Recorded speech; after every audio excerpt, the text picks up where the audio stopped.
Krishna Hare Krishna Krishna Krishna Hare Hare।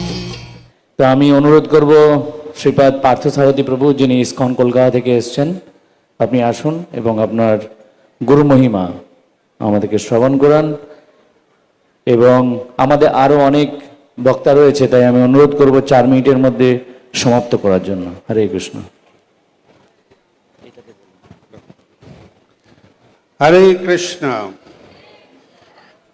নমঃ বিষ্ণুপাদায় কৃষ্ণপৃষ্ঠা ভূতলে শ্রীমতে জয়পতাকৃষ্ণামিনীতি নামিনে নমো আচার্য পাদায় নিতাই কৃপা প্রদায়নে গৌরকথাধামদায় নগরগামতারিণী। এক অদ্ভুত বিরল সুযোগ আজকে আমার জন্য। আমি কোনোদিন কল্পনা করিনি, 22-23 বছর দীক্ষা হয়েছে, কোনোদিন কল্পনা করিনি গুরু মহারাজের ব্যাস পূজার দিন আর এই মঞ্চে আমি গুরু মহারাজের মহিমা কীর্তন করতে সুযোগ পাব। সেই জন্য আমি প্রথমেই গুরু মহারাজের চরণে প্রণাম নিবেদনের পূর্বেই তাদের চরণ প্রণাম করতে যাই, যারা আমাকে এই অথরিটি, উৎসব অথরিটি যিনি আমাকে এই বিরল সুযোগ প্রদান করেছেন, আমি তার চরণে দণ্ডবোধ করতে চাই। এবং আমরা জানি যে কোনো কিছুই প্রাপ্ত হয় সবসময় বৈষ্ণব কৃপার ফলে, তাই আমরা নিজের থেকে কিছু প্রাপ্ত করতে পারি না। তো আমার গুরু মহারাজ একজন প্রবল শক্তিধর ব্যক্তি, এতই শক্তি রাখেন যে আমরা শুনলাম দেবকীনন্দন ঠাকুর লিখেছেন যে এক একজন বৈষ্ণব ব্রহ্মাণ্ডকে তারণ করতে পারেন। তো আমরা দেখতে পাই যে আমাদের গুরু মহারাজ কিভাবে ব্রহ্মাণ্ডকে তারণ করছে।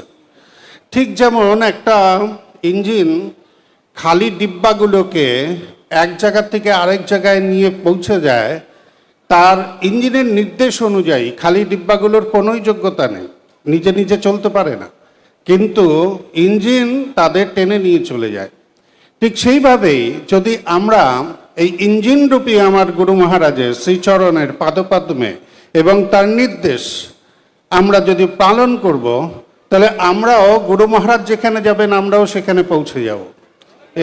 এতে কোনো ভুল নেই, এতে কোনো সংশয় নেই। শ্রীপাদ কমলাপতি প্রভু তিনি বলছিলেন যে গুরু মহারাজ বক্সিং জানেন, গুরু মহারাজ বক্সিং জানেন, গুরু মহারাজ সাঁতারু ছিলেন, সব জায়গায় ফার্স্ট হতেন।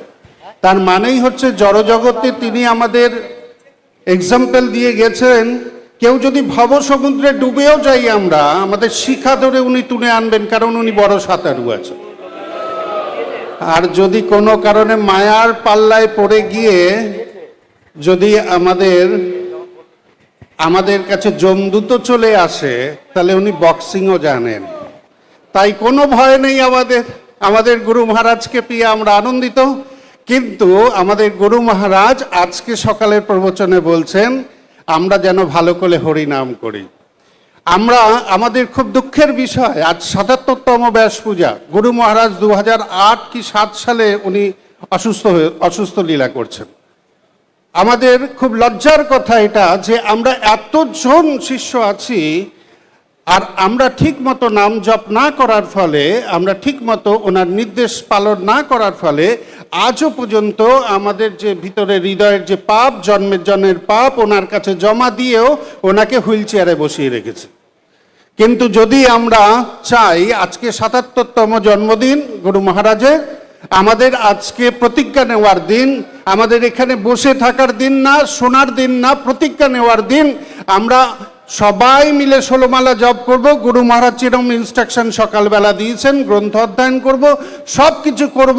আর 78 সালে যখন গুরু মহারাজের এখানে আসবো, তখন গুরু মহারাজ এখানে দাঁড়িয়ে প্রবচন দেবেন। হরি বল। এটা আমাদের হৃদয় গেঁথে নিয়ে যেতে হবে। আর গুরু মহারাজ যেভাবে আমাদের ইনস্ট্রাকশন দিয়েছেন, ঠিক সেইভাবে আমাদের সবকিছু পালন করতে হবে। এইভাবে যদি আমরা করব, তাহলে সত্যি সত্যি গুরু মহারাজের চরণে শ্রদ্ধার্ঘ্য নিবেদন হবে। না হলে কিন্তু এটা একটা দেখানো বস্তু ছাড়া আর কিছুতেই পরিণত হবে না। তাই আপনাদের সময় অনেক কম, তাই আপনাদের সবার সামনে আমি আবার বিশেষভাবে ধন্যবাদ জ্ঞাপন করছি যে আমাকে যে এই সুযোগ দিয়েছেন তার জন্য। আর দ্বিতীয় হচ্ছে আমার গুরু মহারাজ যেন আমাদের পরিবারের এবং আমাদের ভক্তিবৃক্ষ কলকাতা মন্দিরের ভক্তিবৃক্ষের যত সদস্য আছে তাদের জ্ঞাত অজ্ঞাতে যদি ওনার চরণে আমরা কোনো অপরাধ করেছি তো আমাদের যেন গুরু মহারাজ ক্ষমা করে দেন এবং আমাদের নির্দিষ্ট পথে নজরদারি করেন। আমরা কম্পার্টমেন্ট হয়ে ইঞ্জিনের সঙ্গে জুড়ে থাকতে চাই। আমরা যে কম্পার্টমেন্ট ইঞ্জিনের সঙ্গে জুড়ে থাকতে চায় না সেই কম্পার্টমেন্টগুলোকে আপনারা দেখতে পাবেন নয় পাশের জমিতে পড়ে আছে, নয় নদীতে পড়ে আছে। ট্রেনে সফর সবাই করেন, তো সেরমভাবে জানি আমরা ছুতো না হয়ে যাই। আমাদের গুরু মহারাজ হচ্ছেন অচ্যুত, তাই আমরা সব সময় গুরু মহারাজের চিন্তনে এবং গুরু মহারাজের সেবায় এবং গুরু মহারাজ যেভাবে নির্দেশ দিয়েছেন সেইভাবে কার্য করব। হরে কৃষ্ণ কৃষ্ণ কৃষ্ণ হরে হরে, হরে রাম রাম রাম হরে হরে। জয় শিল গুরু মহারাজ কি জয়। হরি বল। হরে কৃষ্ণ। অনেক ধন্যবাদ শ্রীপাদ পার্থসারথী প্রভু, খুব সুন্দরভাবে গুরু মহারাজের মহিমা কীর্তন করলেন। আর আপনার